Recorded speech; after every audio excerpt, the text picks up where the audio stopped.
Assalamu alaikum warahmatullah and peace be upon you all. Welcome back to what is now the 10th vlog, alhamdulillah. And for those of you wondering, are there going to be vlogs during Ramadan? Yes, of course there will be vlogs during Ramadan, but of course we're also going to have more content which we will be providing during Ramadan, specifically for the blessed month, whether that's live darses, whether that is the recitations of the Holy Quran, whether that's stories for children. So of course keep up to date with that on nta.tv and of course on our YouTube channel, NTA Online 1.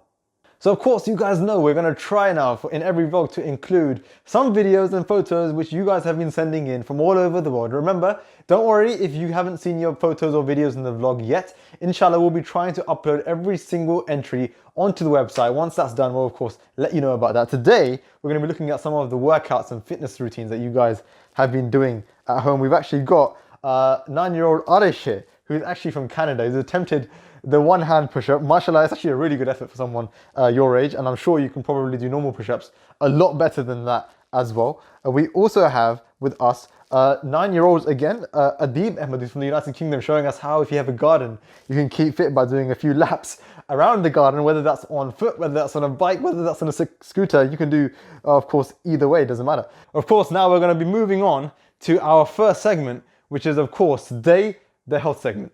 Alright guys, here we are now in the fitness segment, and as if it wasn't enough to do those keepy uppies, I'm pretty tired from that already. But like I said, we're going to be looking at the 3 core exercises for your upper body. We've done push-ups, we've done pull-ups, and now we're going to look at something called tricep dips. You can actually, like I said, grab a chair, and you're going to put your arms behind yourself, like so, and you're going to extend your legs forward, and you're going to come down, and hold it, and then push back up again.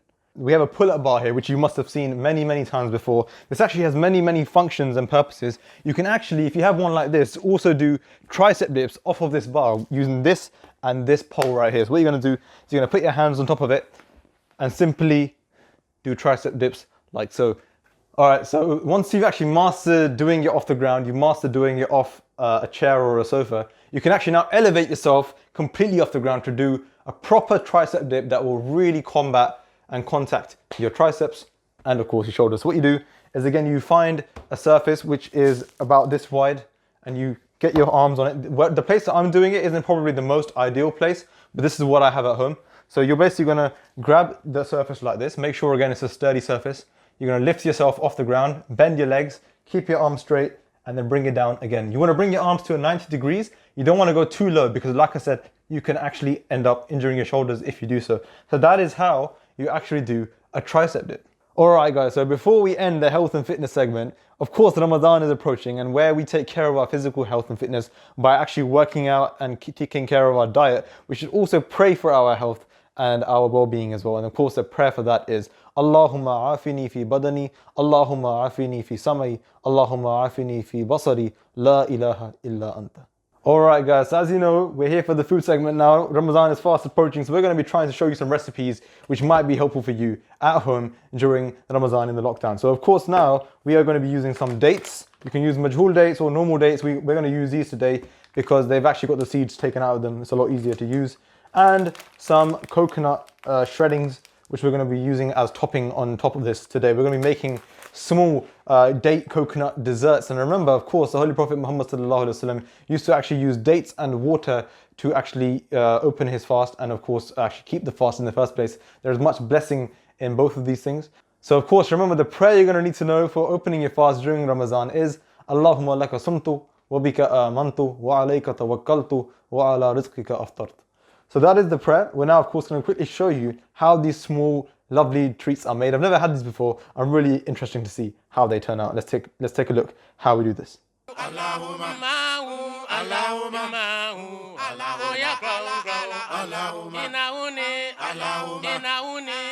Okay guys, alhamdulillah, we are now ready with these beautiful looking date balls. It's a small effort. It doesn't take that long. Like I said, you can either grind the dates or you can mash the dates. But if you're going to mash them, make sure you warm them up first so they're easier to mash.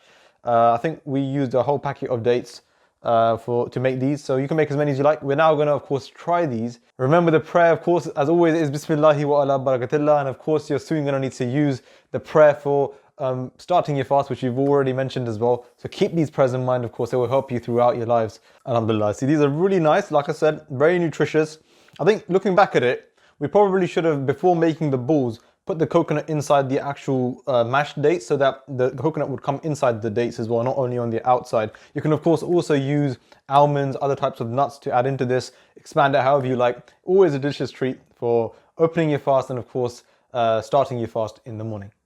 Alright everybody, we're now of course going to end the vlog, but before we do that we're going to have today's short story, and today's short story is all about sacrifice. And of course the month of Ramadan is coming back up, and we know that the Holy Prophet Muhammad sallallahu alaihi wasallam used to spend a lot in the way of charity in the month of Ramadan, so all of us should also try and do the same. We can see that in the time of the Holy Prophet Muhammad sallallahu alaihi wasallam, he actually asked for people to sacrifice whatever they could before the Battle of Tabuk. And Hazrat Umar, may Allah be pleased with him, who was somebody who was of course not only the second caliph of Islam, but in the time of the Holy Prophet Muhammad sallallahu alaihi wasallam, a very devout companion, he had to himself become very determined that he would sacrifice half of everything that he had in his home. And he was in a competition of course with Hazrat Abu Bakr, may Allah be pleased with him. As we know, the Holy Quran says that we should compete with one another in good deeds. So he was actually at that time thinking to himself that Hazrat Abu Bakr, may Allah be pleased with him, normally is at the forefront of sacrifice. Today I will inshallah be at the forefront of sacrifice. I will devote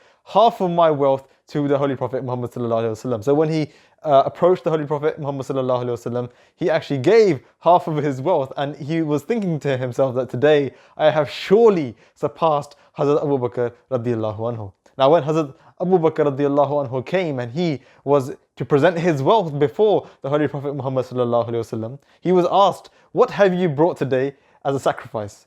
And of course, and what have you left at home? And Hazrat Abu Bakr radiallahu anhu said that I have only left the name of Allah and His Messenger sallallahu alaihi wasallam at home, meaning that he had actually sacrificed everything at his home for the sake of Islam that day. And of course we can see Hazrat Umar radiallahu anhu at that moment realized that he could actually not surpass Hazrat Abu Bakr radiallahu anhu. So that we can see this was a level of sacrifice and competition for good deeds that the companions had. So for the month of Ramadan, remember, we should also try to vie with one another in good deeds, whether that's praying, whether that's sacrificing, or whether that's trying to reform ourselves for the better. May Allah enable us to do so. Alright everybody, of course now that is the end of the vlog today. Inshallah we'll be coming back for regular vlogs, and of course if you want to see your photos and videos in the vlog or on the website, then of course as you know, you have to send your photos and entries to the number below. Of course, until then, stay safe and stay home. Until next time, Assalamu alaikum wa rahmatullah, and peace be upon you all.